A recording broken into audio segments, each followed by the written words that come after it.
All right. Welcome, folks. We have Jamie Shield here from eBay. That's me, and Dru Ernst. We're going to be Hello, talking I'm Dru Ernst from Dru Bru. Yeah, let's dive in. Dru, you want to give a quick introduction, yourself, and a bit about Dru Bru before we get going? Yes, I'm Dru Ernst. I'm the founder of Dru Bru, and Dru Bru is a craft beverage company that is based out of Washington State. We have 2 taproom locations and have been around for about 9 years. And we primarily focus on making German-style beers. We also make some ciders and some sodas for our taproom, and we do that up in the mountains. So our first location was at a ski resort called Snoqualmie Pass, and now we have a second location in another mountain town about 30 minutes away from our original location called Cle Elum. And we're a growing brewery. We kind of have a mix of taproom as well as distribution as part of our mix. Kegs and cans is mainly how we get our beverages into people's hands. So, yeah, awesome locations. Like I remember when Snoqualmie Pass started growing a little bit and heard that you had a spot there. I was like, oh, that's going to be amazing.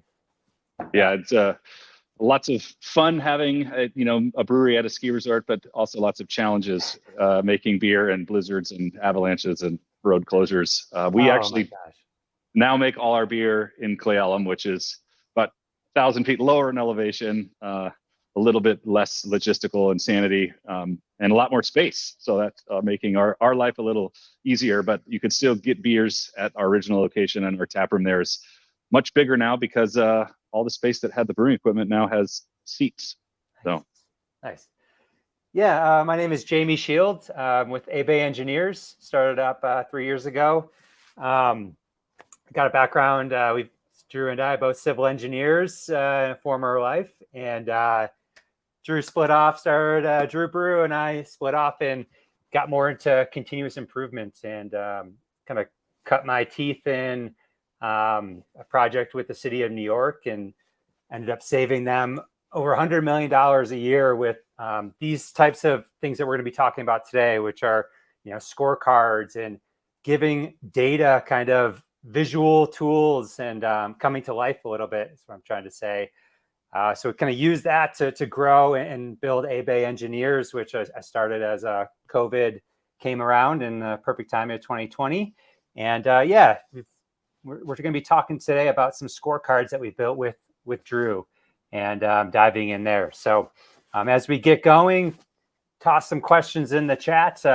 Just going to be more of a conversation, diving through kind of a bit more around Dru's journey, some of the struggles of a lot of breweries and complexity of a brewery. Most of the folks on here know, right? Like there's data sources coming from all over. It's a manufacturing facility. You guys got tap rooms, wholesale. It's complex. So we're going to be diving in there, and I'll try to guide the conversation and get Dru spilling the beans here. So if you guys want anything, toss in the chat here for us.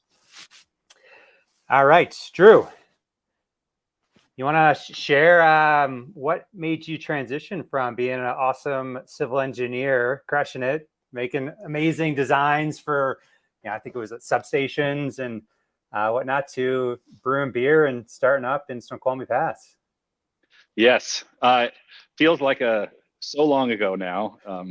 And it's about, I've now about spent the same amount of time doing engineering as I have trying to operate a brewery. And I started basically my engineering job right out of school. And at the same exact time, I discovered home brewing. I always have had this kind of love and affinity for good tasting beer that was developed as I was pretty young. I had a German foreign exchange student live with me in high school. And back then I was drinking beers that were basically a means to have a lot of, parties. And he was always telling me, this beer's not very good that you guys were drinking. And I didn't understand what he was talking about. Fast forward a year, I went and visited with him. I went back home to his home in Germany and lived there for like half a summer and toured around Germany and got to try lots of the beers that were being made over there. We went to Cologne, we went to Berlin. I got to try some Kolsch, went to Dusseldorf. I got to try some alt beer, obviously Hefeweizens everywhere. And I immediately realized what he was talking about. Yes, this is a lot better than the beer that I was drinking at home. So as I kind of came back and went to college and started growing up a little more, I was the kind of guy that would show up with the craft 6-pack at the party. Back then those 6-packs were very different than they would be today, but I started developing a taste and love for craft beer before I was, technically allowed to drink in this country. That's probably how most people are. Don't drink underage, by the way. And then I graduated. I got my job in engineering and went and visited a good friend of mine who was kind of like a craft beer aficionado at the time. He lived in Northern California, big fan of Russian River brewing, was into Belgian beers and into all the things that Russian River was doing then and now. They're still doing lots of these things. And he was making beer at home. And he let me try some of his beer, and I loved it. I was blown away by the fact that this could be made at your house. And so I thought a lot about it, asked some tons of questions, and just dove into home brewing. Did that for the 10 years that I was an engineer. Was a hobbyist home brewer, and it started off as most people's home brewing journeys would, kits in the kitchen, and then it graduated to turkey fryers in the garage, and then eventually got to a place where I wanted to make beer from scratch using raw materials, not extracts. And I got a pilot brew system from a company called More Beer, which I think is a Northern California based homebrewing shop. And that's when I really started learning how to make beer. The beer got worse because I didn't know what I was doing. But then I slowly figured it out. And I started realizing I had something when I had friends that, I would start this growler club, and I was making basically like a barrel at a time, way more than I could be drinking. I was doing that multiple times a week.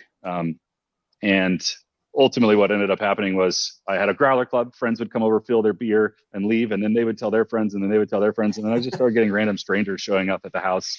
And my girlfriend, who's now my wife, supportive of all this, was answering the door and, what do you want? You want some beer? Like filling it up. And so I got a lot of encouragement from, folks. And we decided, me and my wife, that we, wanted to pursue this a little bit more, had some key people who are helping us as well. And the four of us decided we were going to start Dru Bru. Really wanted to bring it to a place that was different, and stumbled across this Snoqualmie Pass opportunity, which is, about an hour outside of Seattle, but the family, probably the most popular ski resort in the state, and felt like it was such a cool opportunity to bring a brewery to that location.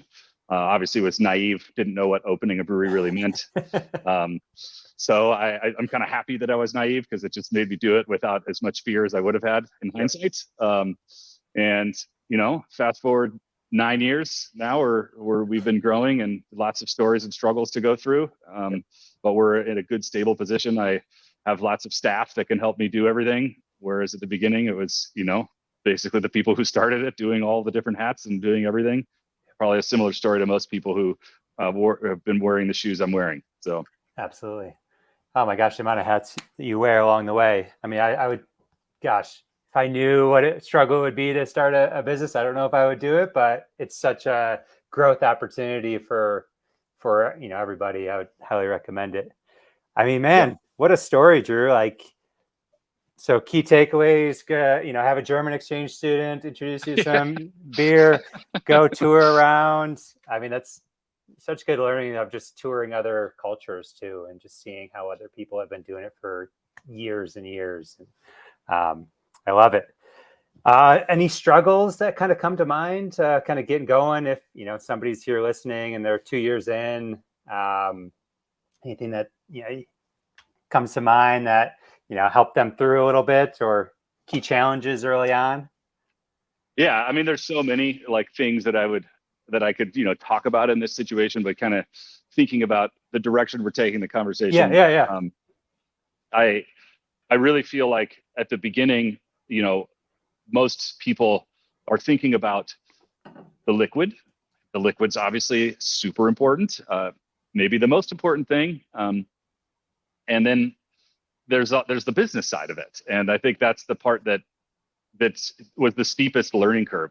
For me, I had a lot of homebrewing experience, obviously going to a professional brewing scale, learning about really manufacturing liquid at a large scale and what that requires. it's different than home brewing, but it's like, it was in the vein of like my engineering like background, like, thinking about processes and systems and standards of practice and how to, move, widgets through a machine, it helps with it. So, but the business side of it was much more a total blank slate. And, I didn't have any business experience whatsoever. The business side of brewing is massively complex. And as you get bigger, it becomes more and more of the priority for someone in my position. I feel like I was the brewer at the beginning. I was also the keg washer.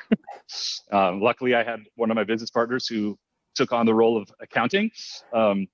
And as we've grown, now I'm doing more of getting into the books, understanding what's happening day in and day out with the dollars coming in and going out. And I think that that's the biggest thing that I have learned over the last, like in the later 5 years of the business, is how to really understand that more, like what it requires to achieve profitability in a business like craft brewing, and what you need to do to maintain it and to monitor it and to try to put yourself in the best position to understand what's happening in real time and making the best and swiftest decisions to ensure that you mitigate big time losses or accelerate things that are going well. Lots of money goes into craft breweries, making sure that you're spending your money in the right place and that's going to get the biggest return on your investment. And I'm not, I know there's still tons to learn for me, but those are the things that I feel like are things that are hard, that need to be focused on early, and really thought through as far as starting your own craft brewery. Yeah, absolutely. I mean, it's no matter what business you start, there's all these things that you don't, accounting, marketing, business development, kind of in there, that you don't really think about. You're like really good at what you started your business around, but all these other things are just, you're not an expert in. I actually found some really good resources lately with the Score mentoring and some, to help people get off the ground a little bit, and some free tools out there for folks. Let me know. I could share that link to those if somebody wants them to at any point too. If you guys want to email me or Drew, I'm sure Andrew could share our contact with this too. All right. Kind of next stage here, maybe where do we go? So from your journey starting now, kind of as you grew, now you're 2 tap rooms, wholesale, self-distribution, kind of talk about these next series of challenges and kind of maybe challenges, 2023 in the craft beer industry too. Yeah. Like I think for Dru Bru, like that, the first, 3-4 years, the first year, especially, like it's kind of a blur. Like you're just trying to keep your head above water. That's how I felt. You're mainly just figuring out how to manufacture liquid, like push it through to tanks. And for me and for Dru Bru, I think that it was very much like a fun community to be in. You try to enjoy yourself. You try not to kill yourself by overworking, but you end up doing it anyway. And you really got to find people that you can help support what your vision is. I think that one of the things that took a little while for me to understand is, profitability of the different business units that Dru Bru has. Like we, from the beginning, had a tap room, but then almost immediately started to wholesale beer. When we first opened Dru Bru, we're at a ski resort, like I've said, and it was this wonderful year. Not really wonderful, but it was a year where there was absolutely no snow. So it was a 2014, 2015 winter season, and it was just really warm. It was raining all the time, and we never got any snow at the ski resort. The ski resort never opened. So no one was coming to the tap room. That was kind of our whole launch platform was, people will see it at the ski resort, and we'll, get this avid customer base of skiers. And that will kind of help launch the brand of Dru Bru into the future. But that didn't happen because there was no skiing and there were very little people. So we started wholesaling. And that at that time meant I was driving around, in a Prius, selling kegs, like literally with kegs in the back of the car and going and making relationships.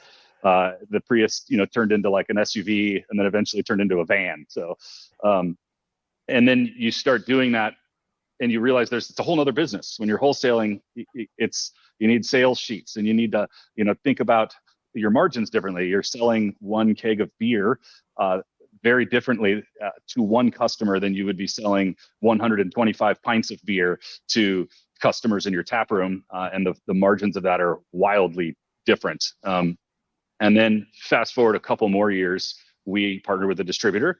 That was another reality that came to us, was that we're on the top of a mountain, and to distribute beer at any scale, it's pretty much impossible for us to just keep buying vans and hiring delivery drivers to like drive for, 100 miles in all these directions. So we need a distributor. They need to come and pick up loads.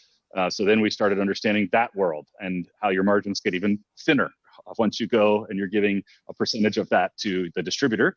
And then they also require a lot more in terms of marketing. So you have to have more energy, effort, and time put into basically making sure that they have the tools they need to talk about your beer. You're hoping that they talk about your beer. I would say most distributors that I've dealt with are more logistics providers. I think the best of them are great salespeople, but there are plenty out there that I've dealt with that aren't salespeople at all. They're basically, here's a book of products. We will get it to you on time, and it will be cold. Yep. And that's a really important part of distribution. It's probably the most important part. But at the beginning, I was like, oh, they have 200 sales reps. That's going to be amazing. Like all of a sudden, everyone's going to be talking about Dru Bru, but they also have, 500 brands in their book, and some of them have nothing to do with craft beer, and they don't really care about Dru Bru. Like that's just the reality of it. And in that's your head, you're like, oh my God, we got to start producing 3,000 barrels tomorrow. We got to wholesale. Exactly. And I'm sure there are stories of breweries that have had, that like liquid fire where it's just like they can't make enough of it. For us, it's been a slow and steady climb. That's how I view it. That's I think people from the outside might think, oh wow, you guys have really grown so much, and we have. But it's been a methodical, like one step at a time type of process. And seeing it from the backside, like it's all been. There's reasons why we've gotten here, and it's not some of it has been the right time, the right place, and some of it's just hard work and making sure you do the right things at the right time. And obviously everyone makes mistakes. So, and I think what I've really learned through all that is that there's not a lot of money wholesaling beer at my scale, at Dru Bru scale. We're currently making about 5,000 barrels. And I think it's lucky if we're, really breaking even selling that type of product. It's a great tool to get your name out there. It's a great way of marketing the product, driving business to the tap room, driving awareness of the brand.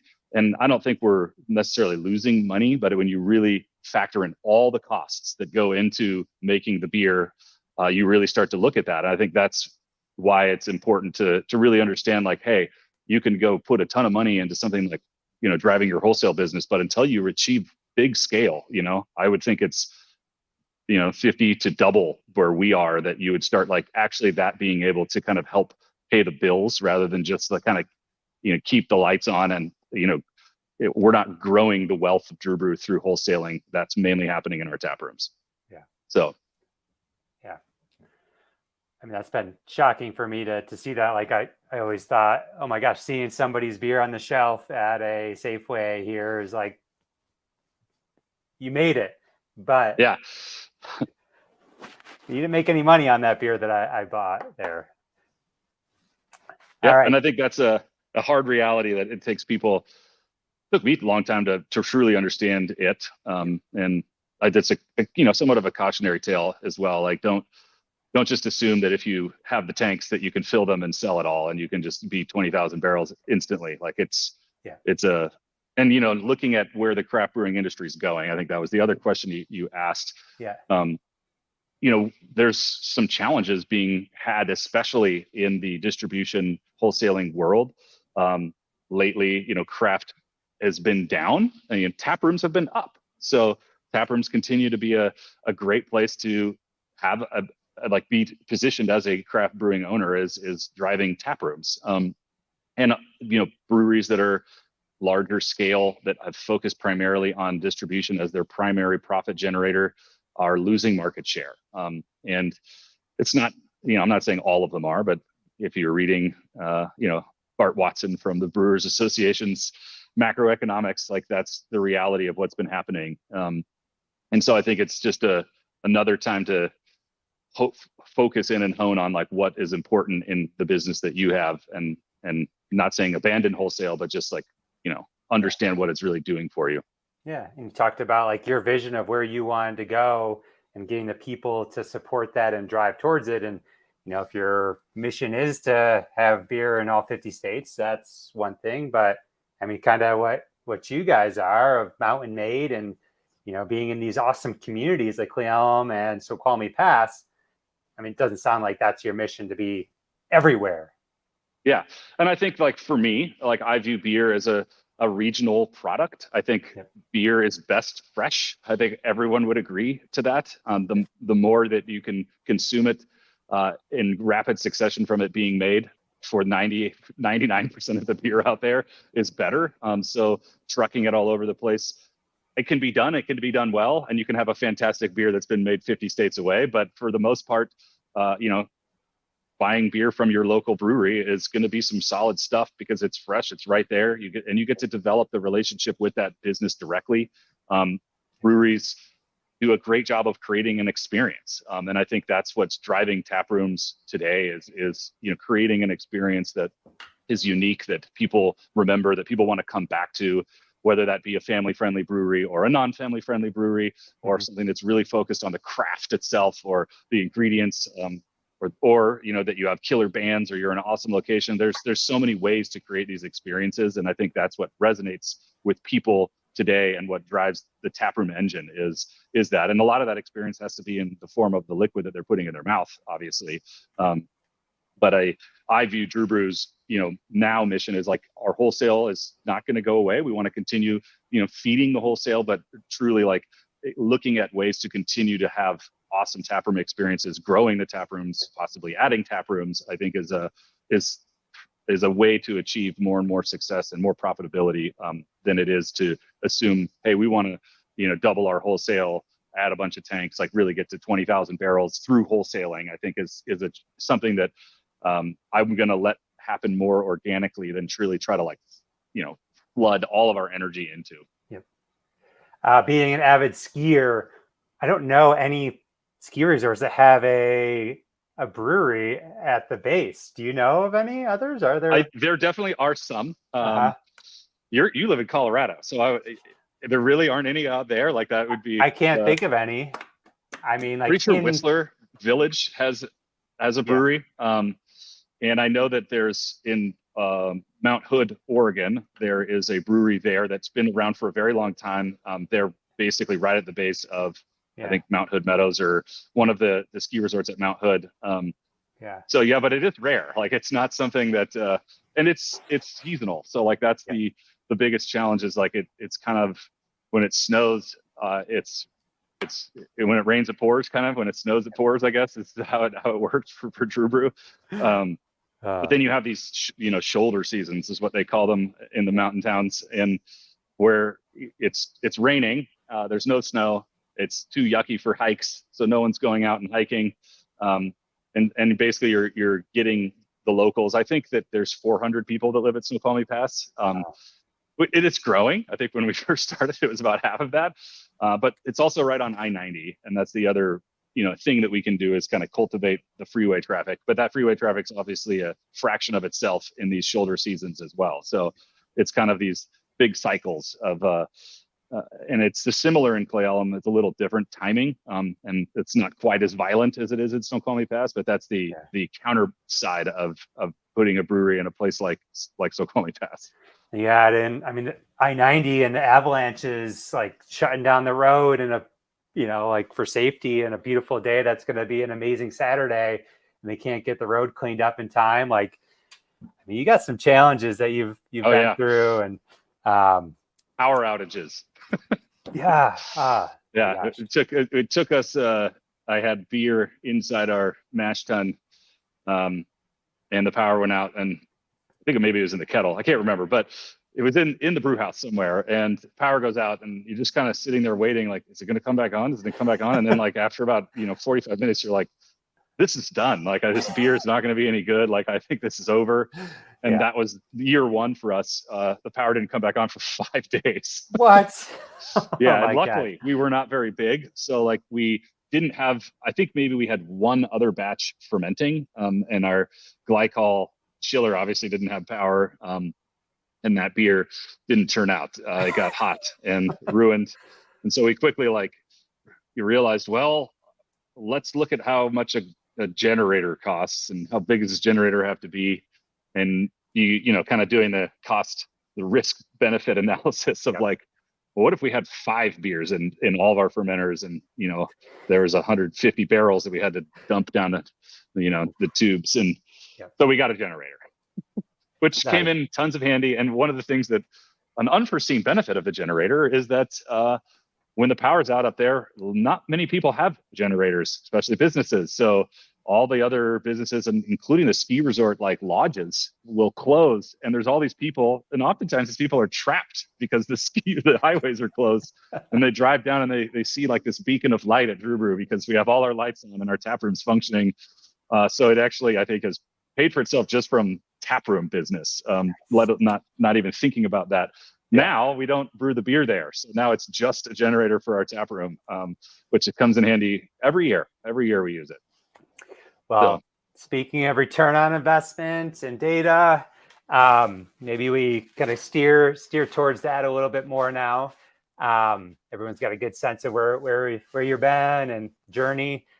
Maybe now let's talk about the complexity of, all right, so with your current setup, Cleom, Snoqualmie Pass, wholesale, plus self-distribution, the complexities of tracking and monitoring performance, across these different business segments, and kind of, set the stage a little bit, and then, kind of where we got started too with the scorecards.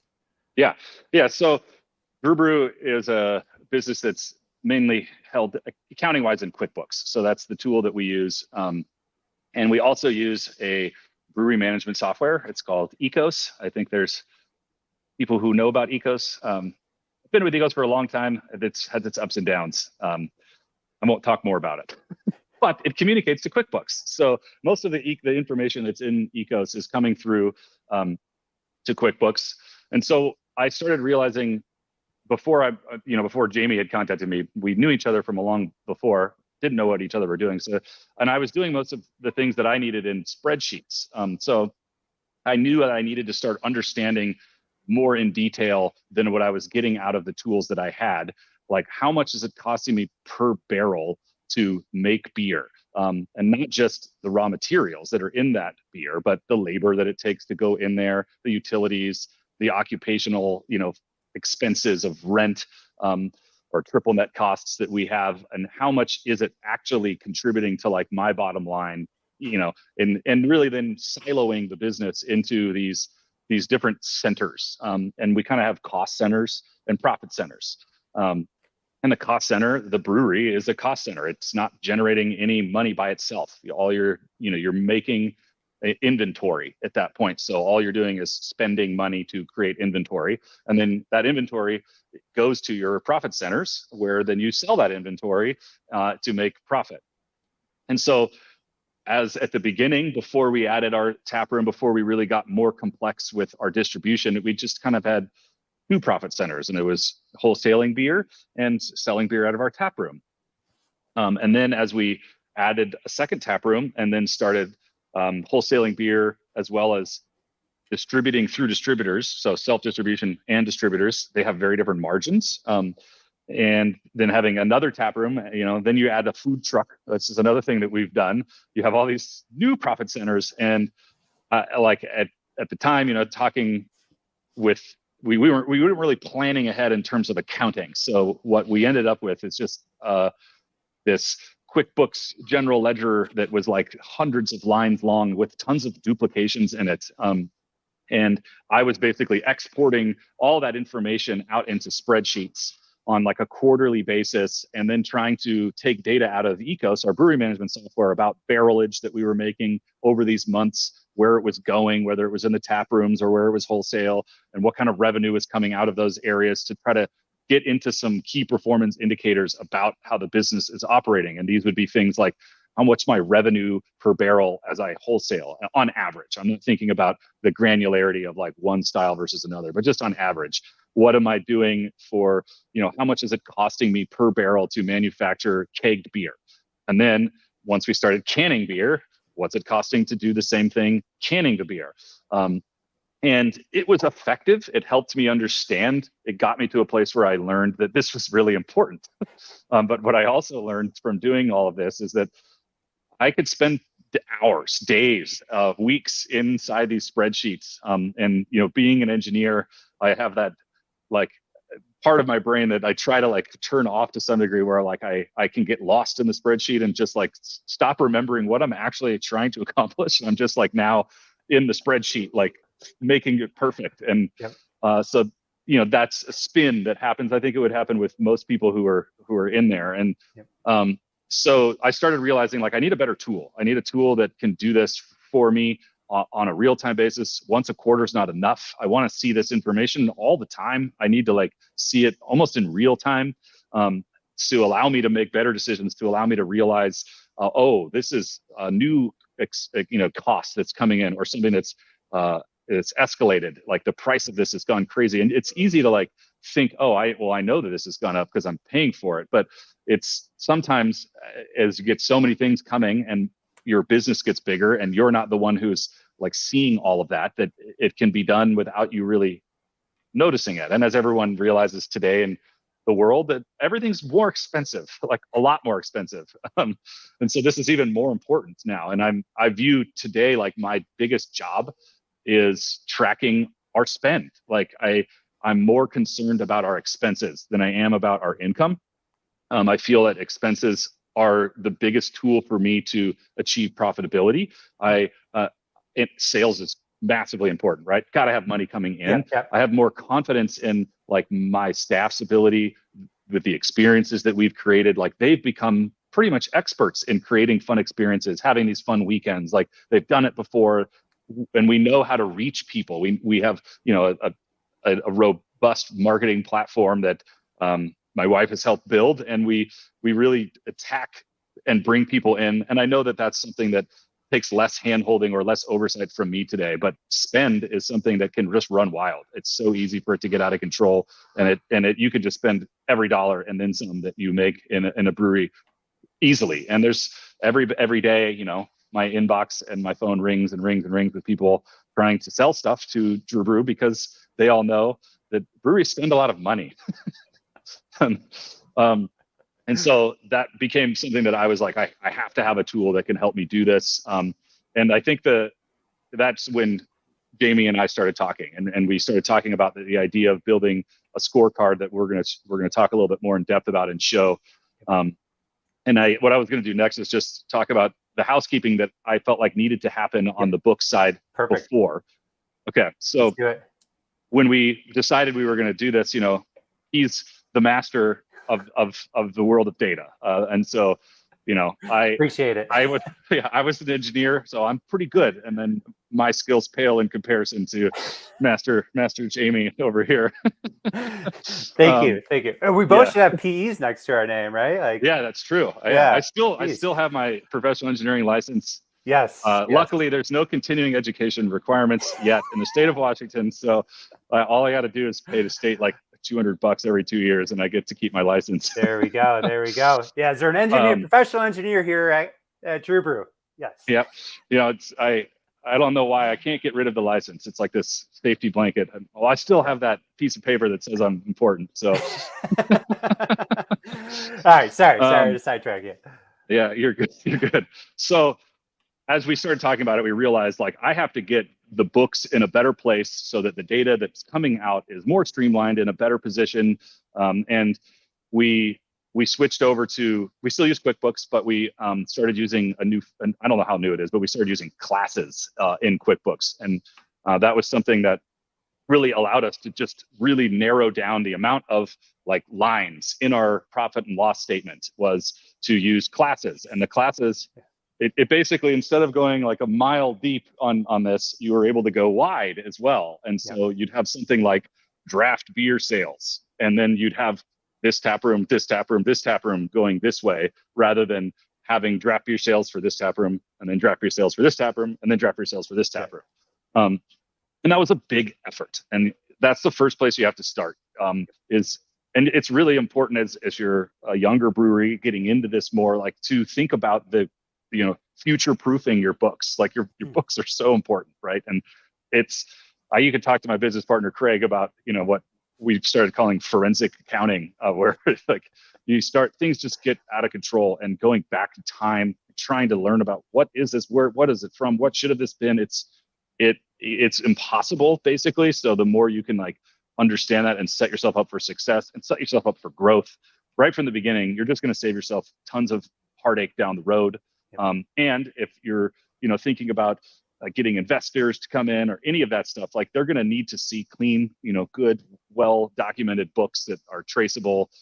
Heaven forbid you get audited, what that would look like if you had messy books. And so, like, also thinking about the data, like, what do I really need? Like, do I really need to know, like, how much I spent on, like, fuel for this one vehicle, or how much I spent on, like, this specific, type of food that I was, or can I get this information outside of my accounting system? Like, and I think that's an important thing, is that don't just have data for data's sake. Don't just put numbers in there because, like, maybe I will need it. Like, if you don't know right now, like, what you're going to use it for, don't do it. Like, you need to get less data, because if you have too much, it's like analysis paralysis. You can't make sense of it all. And I'm, being the engineer, have learned that the hard way. I've learned that by getting lost in spreadsheets and crunching numbers. And then after the end, I'm like, you know what? I really only needed like these 4 lines at the end of the day.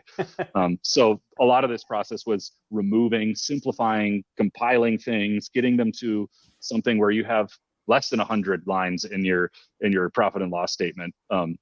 And the details elsewhere, right? Your POS is going to tell you how much, Kolsch you're selling versus, IPA, like, and your POS is going to tell you, like, oh, this sandwich is going to do better than this sandwich. And you don't need that to come across in your accounting systems. And so that was the first step. And it took some doing. And then the second step, which was really critical, is to start budgeting.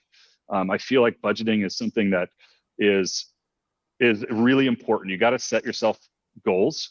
They got to be realistic. They got to be kind of based in reality, and you got to do it based off of kind of your understanding of the direction the business is going and your gut feel of where you think things are going to happen. I always try to shoot for goals that are not pie in the sky. Like, the worst thing to feel is at the end of the year that you're like, well, I never met any of my goals. And it's like, well, you probably set your goals too high, or you may have had a bad year. But if you set reasonable goals based off of, what you've seen in the past, historical trends, or based off of something that is going to happen. Like, if you are going into a new market in wholesale and you're going to be in there, like, you may not know exactly how much you'll sell, but it's a whole new area. So you're going to say, I'm going to have a little growth over here. My tap rooms have been growing. I'm going to change my pricing structure. The prices are going to go up 10% in my tap room, and we've been growing. So I'm going to project 15% growth in the tap room, and then really mapping out, what next year's budget is. And the same thing with spend, like, really looking at, I need to look at how much I'm going to spend on my malt. This is how much I'm going to spend. Malt prices have gone up a ton. Like, how can I mitigate that? I know it's going to get more expensive, but how do I keep it to this level? Because you start playing with this and you go, oh, I'm making 5,000 barrels, and I spent $2 more per barrel. It seems like nothing. And then at the end of the year, you have $10,000 less in your hand. And that's the thing about expenses, is it's just as valuable as income. Like, if you don't spend the money, you literally have it at the end of the year. And if you spend the money, you don't. So, and same thing with even labor. Like, you gotta, like, do you have the right labor? Like, track your labor, like, using that as a tool and setting these KPIs that can help you budget. So if like, in my tap rooms, I'm going to operate at, 20% of my revenue is going to go to labor. And then, using that as the tool. And if it starts to get out of whack, like, I have a staffing problem, or I have an attendance problem. Either I have two or both. I have to right size them, And so those are the biggest first steps. Get your books clean, in order, the data that you need, not the data that you don't. And then budget, look at the future. What is next year going to look like? Yeah, absolutely. have you heard of essentialism? I can't remember who wrote the book, but it's like getting rid of the noise and focusing on the critical few versus the trivial many. And that same thing Yeah. with KPIs, like cut through the crap. Let's even starting with like one, like what's the one KPI? And then, okay, next month, let's go to two, and just starting small with the things that like you want to track, and cutting through the noise is so powerful. Yeah. And I think that that's a really good point, especially like when you're starting to, when you have a tool like the one that you've built here, is it's the data's still there. So like if you wanted to add KPIs down the road, you can, but like if you have too many, then you don't even know what to look at. So just start with one or two or three or whatever you think that you can handle, and then add if you feel like it, because it's easier and it's less costly to have less at the beginning and add than it is to like spend all this time on all this and then be like, you know what, I don't need any of that crap. I just need this. Yeah, so absolutely. And then a big piece of this has been, right, like you weren't an accountant, and an engineer background. You really dove into the numbers as you stopped brewing as much, and then you became the expert, and now you're trying to kind of give the tools to your staff to track and monitor. And I think if you gave them 100 KPIs, it would be really hard to get, if I was a taproom manager or production manager, like, hey, Jamie, here, track these 100 KPIs and here's your budgets. Like, no freaking way, versus, that critical few too.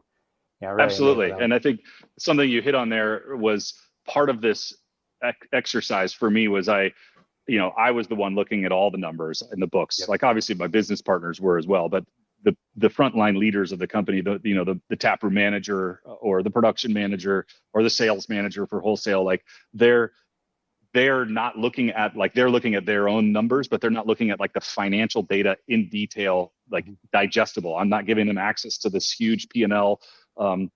And so I started, but they really want to know that. I want to teach them that. They're really interested in kind of learning more about the financial side, like how things are going. They can see, the sales numbers that are going out, but they don't have great visibility into their own expenses. Like we can set budgets for them, but it was kind of on me to like make sure I was tracking what they were spending and going, hey, you're spending too much money. Yeah. And I wanted to have a tool that allowed us to create cards or information snapshots that could be shared with these frontline leaders of the company in real time, so that they could see all this stuff happening as it was happening. And then I could kind of, look at that with them at the beginning. And that's where we're at now, is like being able to kind of look at this together and say, oh, here's what I'm seeing. What are you seeing? And like, let them starting to kind of formulate their own opinion of this. And that was such a huge benefit of this, is it's giving that staff this ability to get exposed into new things. It's something that they've been wanting and asking for. It's something that I want as well, but it was like, I can't just sit here and crunch spreadsheets every week and do this, So that was a big part of making that a reality, and giving it in the hands of people. Not that I'm not going to also look at it, but it enables them to look at it in real time and to start seeing, reds or greens. Things are going bad. Things are going good. I'm spending too much on this. Yep. Oh, my cost of goods are going way up here, like that type of stuff. Yeah. And I can't remember who said this, but these swing seasons, right? Like, especially your Snoqualmie Pass, maybe April has never been a good month for you, but like getting somebody, the taproom manager there, the numbers of here's how we did in 2022, here's how we did in 2023. This will be for next year. Like, let's set that budget, a little bit of growth, but like 5% increase in April, you might not see. Like, it could still be a bad month, but like, wow, we crushed it this month, because 5% bigger than, and 10% bigger than 2022. Like, having the data flowing through, and so they can see that and like kind of set goals against those, even in the good times and the bad, and kind of takes it off your shoulders too. Yeah, absolutely. And then thinking about the other side of that, it's April. We can't spend a lot of money. We really got to hone in on our staff. We need to make sure we've right-sized the staff. Like a lot of people, we have, I don't think I wouldn't really call them seasonal employees, because they do end up sticking around for multiple seasons and years. Yeah. But obviously there's just less shifts available when we're in the middle of shoulder season, and making sure that the timing of that is right, that we're not having idle time or minimizing idle time. And if we do, that we're like, building in all the things that need to be done that are, more maintenance and upkeep and getting ahead of that, kind of seeing it coming down the pipeline, Yeah. And really limiting the spend on everything. Yeah, absolutely. Absolutely. All right. So we're got about 15 minutes left. What advice would you, I mean, you kind of gave some great tips for folks to get started, cleaning up the books, getting maybe the class structure, the critical few KPIs that you want to track. Any other thoughts, to get folks started tracking KPIs in real time or anything like that get folks started? Yeah, I mean, I think those first things are the absolutely the most Yeah. critical. Yeah. And then think about the things that just have the most amount of impact at the end of the day, like production KPIs being the biggest cost center of Dru Bru, like, and me being focused on expenses and how much we is like really understanding the true cost of the liquid, and getting that by the barrel. I like it by the barrel. Most of the things in production are kind of linear in terms of like you go up and and the costs will go up, and to some degree the bigger you get, the cheaper your materials can get, the more you can spread your labor around and kind of produce more for less, but being able to see that is a really important thing, and then boiling that down into something that's actionable, like when you're looking at the KPI and saying, okay, this is where my cost per barrel is for kegged beer right now, and I know that I am my production managers, saying, I think I need to add another staff member. What is that going to do? How far is that going to get me out of the whack? Like, how can I try to curb that? Like, because it's easy for you to hire. It's harder for them to go, well, let's make 1,000 more barrels of beer. Like, where's it going? Like you can't just add barrelage and say, oh, well, now I'm just dividing by a larger number of barrels, so the cost per barrel is the same. Like, and one of the things that we ran across as we were doing all this, is, we've been just experiencing an incredible escalation in CO2 costs. I think most people have probably been seeing this, and we really got to like see it in real time. And we're about to implement some new procedures in the brewery that will allow us to, and that's part of the cost per barrel, right? Like, if you're looking at a brewery software like we have, like Ecos, CO2 is not an input in Ecos. It's just a gas that happens, right? It's not an ingredient. You probably could figure out how to make it an ingredient in Ecos, but it would be really complicated. So it's just an expense that sits out there. And when you're running your reports of like, how much does this beer cost, it's probably not going to be in there out of that software. So getting that into a system where you can really understand, like, oh, and then like even something like repairs and maintenance, like you're going to have that every year, right? Like, I like to take things apart and fix them myself and save money as much as I possibly can, but there's definitely moments where I'm like, I can't do that. So I need to go hire somebody. They need to come up here. They need to fix this. And you got to budget for that. And you got to roll that into what that costs. Like, that really was part of how much your liquid costs at the end of the day. And when the boiler tech comes up and, you got to replace a couple pumps, like, there's no income coming into production. So that's part of how much it costs to make the liquid. And that's the type of stuff, like everything. How much does it cost to rent the space that you're going in production? Like, how much does it cost for your utilities in production?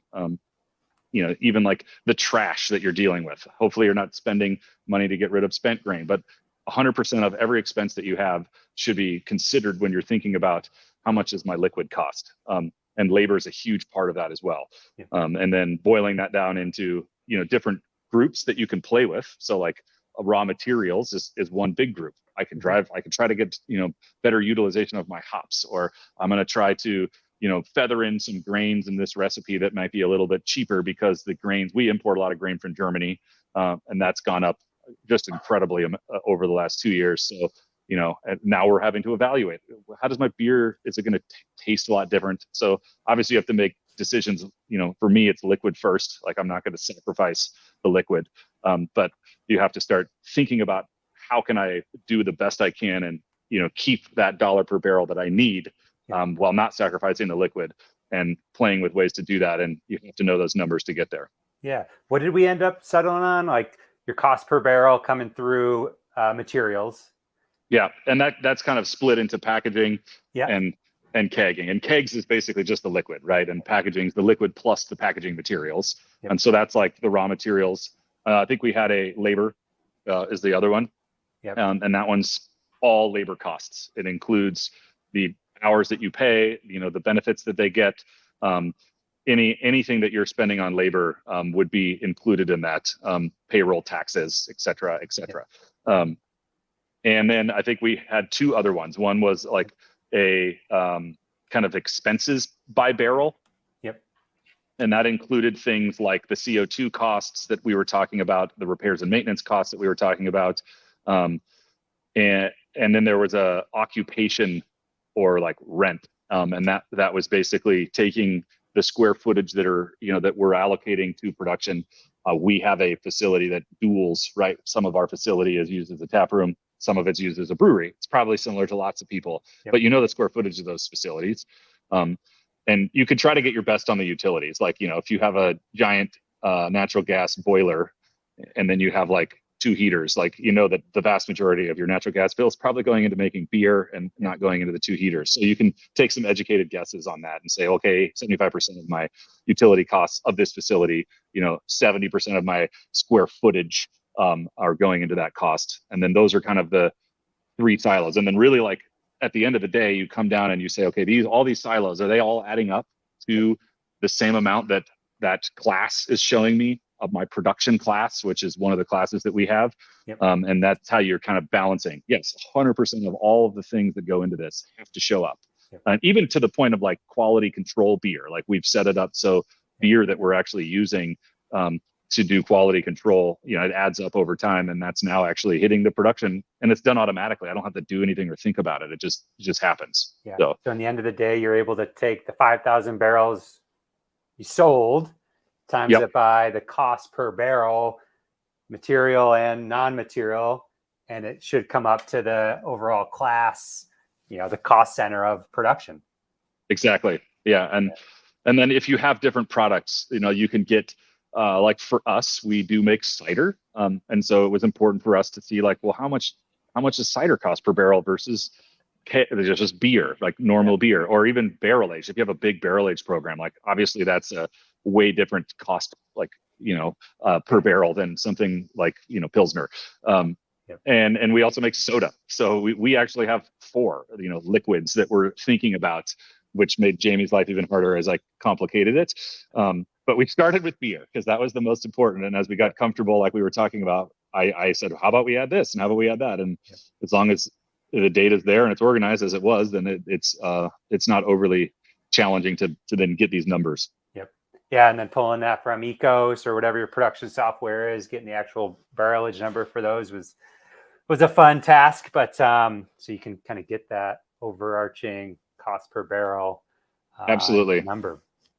Yep. Yeah, and I think that production side was it's the most spend that we have, so it's the most impact is having that scorecard. Now my production manager gets a scorecard that's his production manager scorecard, and it shows any time that you want. So is it last week? Is it last month? Is it the quarter 1, quarter 2?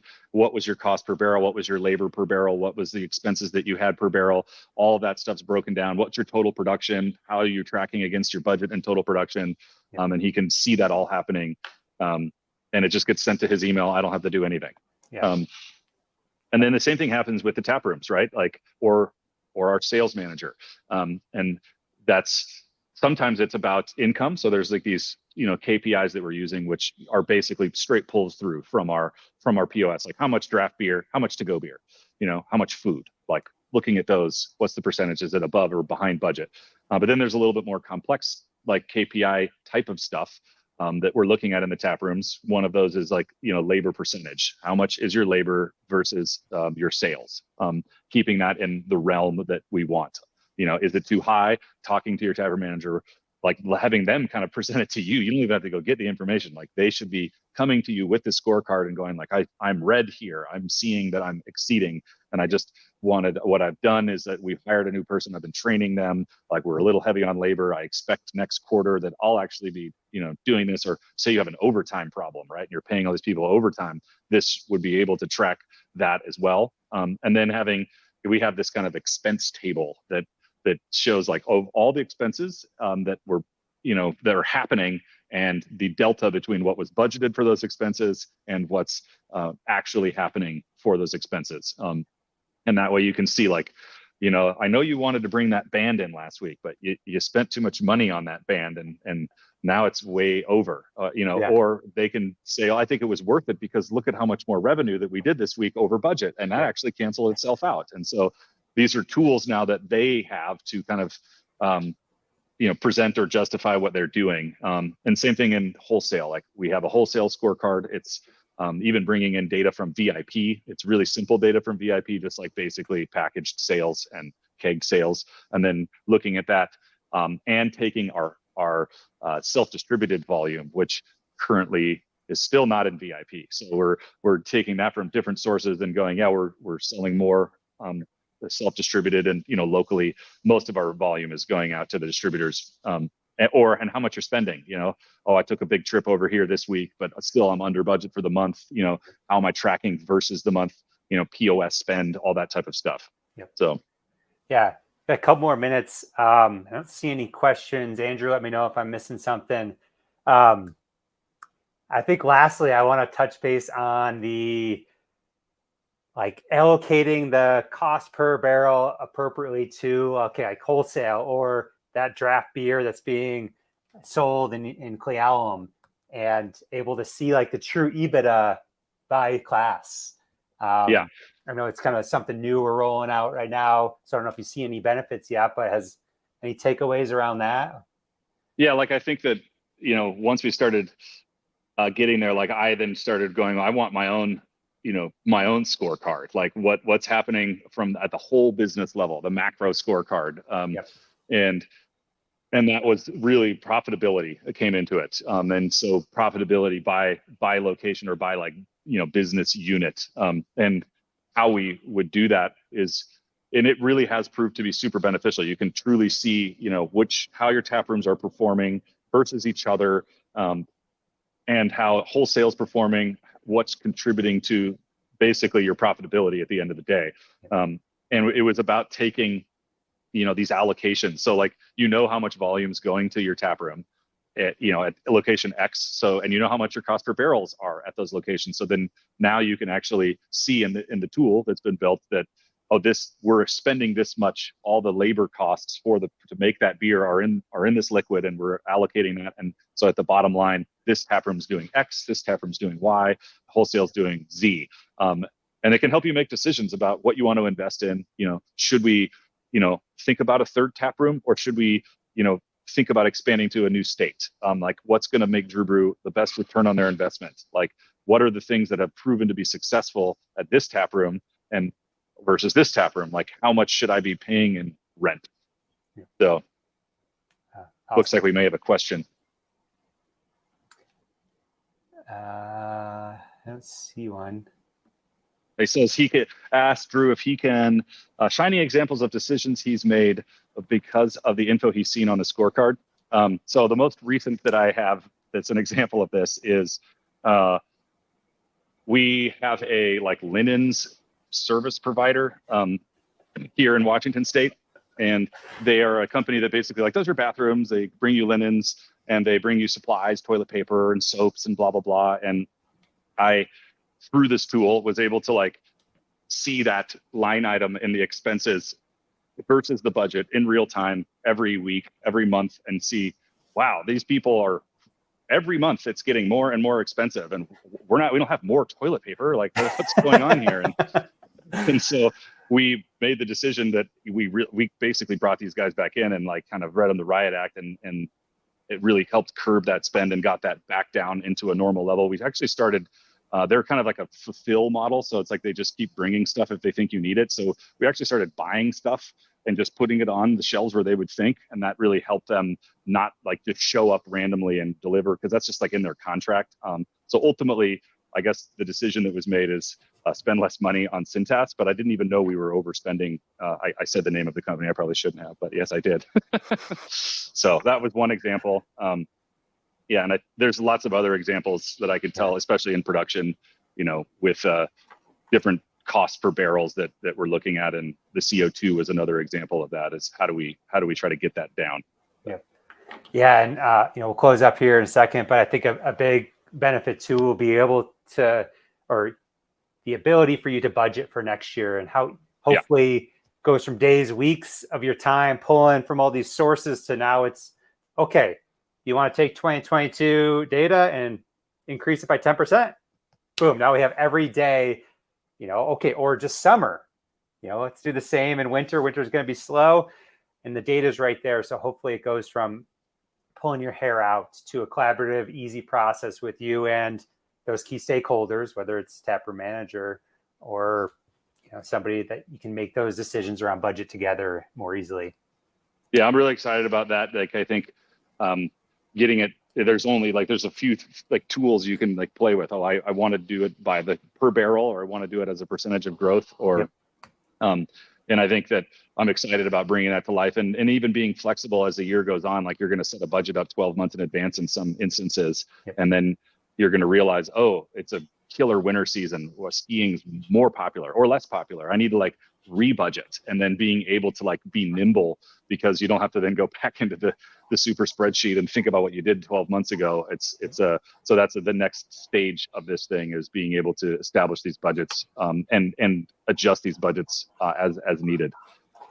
I didn't see that question, so let me know if you see any other questions come through. Otherwise, we'll open the floor to Q&A. Give it a minute here, and I know we're about the hour mark. I got a couple closing remarks here, and some opportunities for folks to we can build some scorecards for you guys if got an opportunity for you if you stick around here in the next 5 minutes.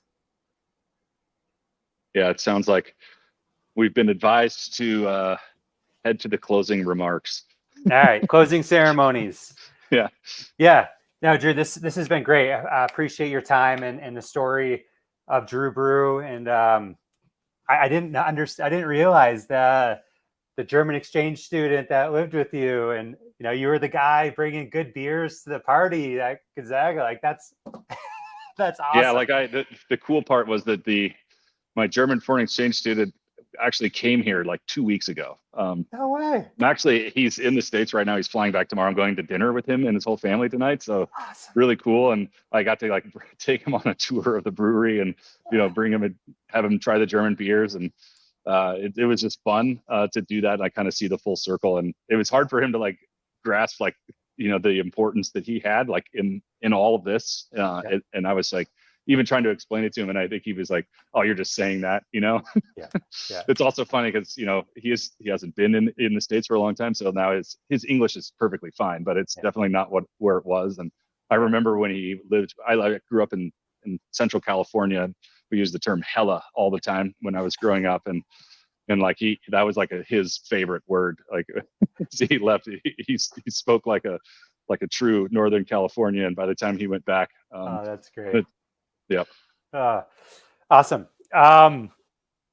So real quick, did you force Steve or Garrett as your first samples of your first Dru Bru? Did they try it?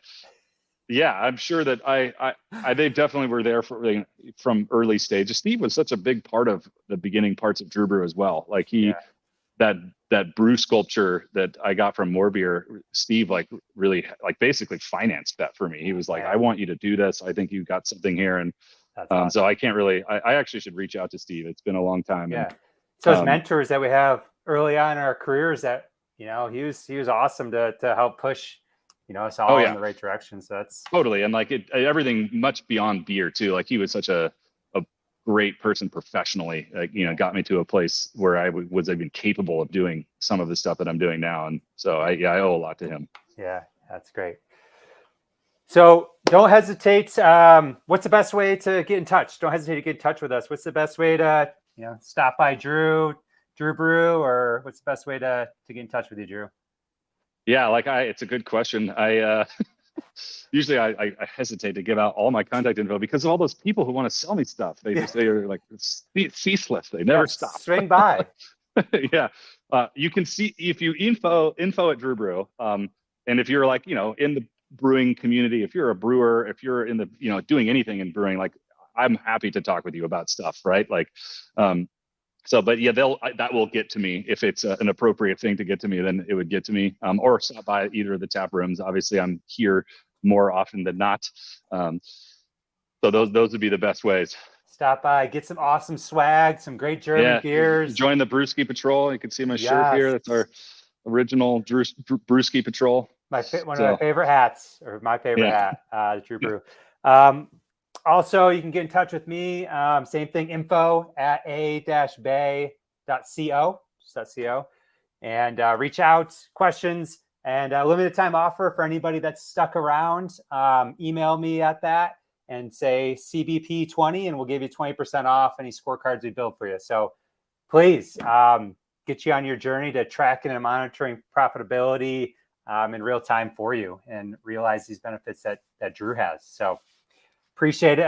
If you're still on or watching a replay in the future, reach out, and hope everyone has a great week. And thank you so much, Dru. Thank you, Andrew. Any last words? I think that's it. Prost.